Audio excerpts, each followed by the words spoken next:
everyone, welcome to another episode of rawradianthealth.com, and I'm Natasha St. Michael, and thank you so much for joining me. So I'm back in Montreal, back from Thailand, and today I wanted to talk about a conversation I had with a taxi driver yesterday morning when I arrived in the airport and I took a cab home. And the taxi driver was asking me what I did for a living, and I was talking about the raw foods and about how I coach people to better health, and we were talking about his health. And he was a young guy, he was younger than me, he was in his late 20s, and he was a little overweight, he didn't look very healthy, but he was telling me about how he was actually aware of the raw food diet, first of all, which I found to be quite interesting. And he was also telling me about how, he's been trying over time to sort of, improve his diet and to get healthier, but he's struggling with it. And it was just interesting to me because what he was saying was something that I hear a lot. I hear it a lot from my coaching clients and people that come to me for help and assistance and, consultations, things like that. And, this is a common problem is that people know the information. People know that drinking soda and eating French fries is not the best thing for your health. I mean, it's pretty much common sense. And as much information as people know, they still cannot actually put it into action. It's like they read the books, they listen to the programs, they watch, the TV programs on health, they listen to the radio stations on health, all of it. They know it all.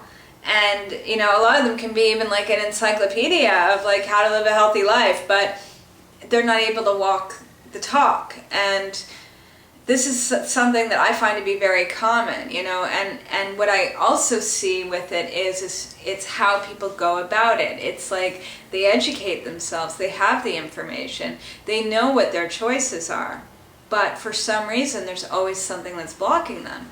And talking to this taxi driver, the one thing that I saw was that his attitude towards changing his diet, it was like he was already like setting himself up for disaster because, he wasn't too keen on changing those things in his diet. He wasn't, it was like he was full of excuses. It was either that, Whole Foods and fresh food is much more expensive and not that accessible as fast food is and processed food. Those foods are cheap, they're everywhere. You can just get it and go, and for him, that was one thing that he found to be his biggest obstacle.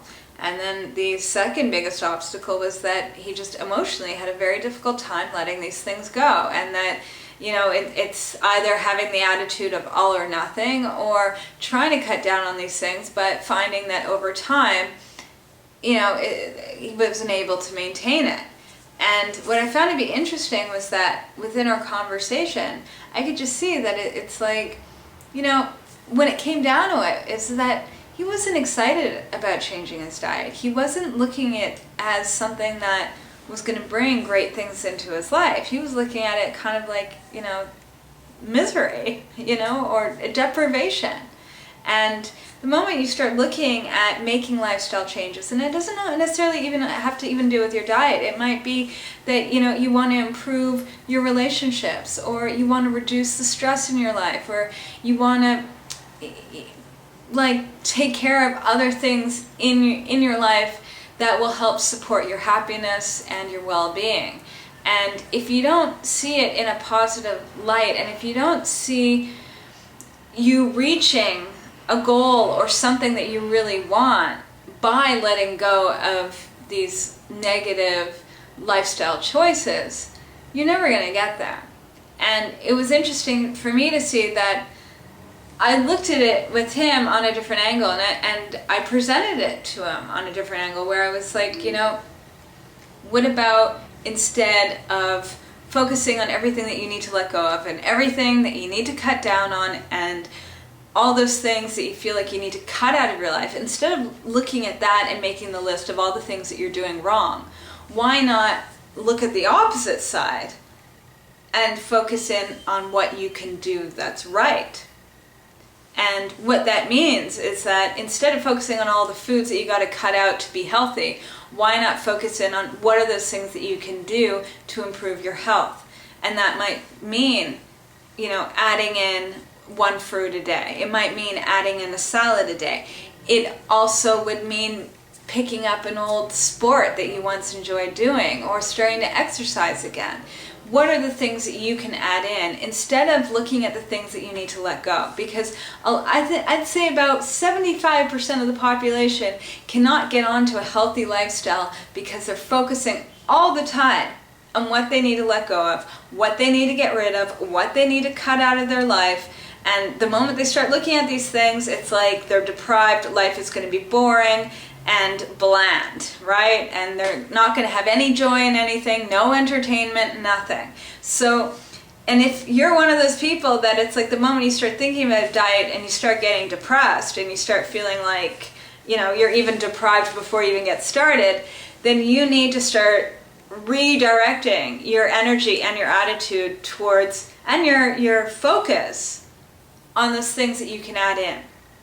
Because the main thing is, and I was explaining to the taxi driver, I was like, listen, if you focus in on starting to exercise more, doing activities that make you feel good in your body, make you feel healthy, you're going to naturally start feeling healthier and healthier, that you're just going to not need those negative foods. You're not going to need those foods that are bringing you down, that are depleting you of energy, that are just, empty food.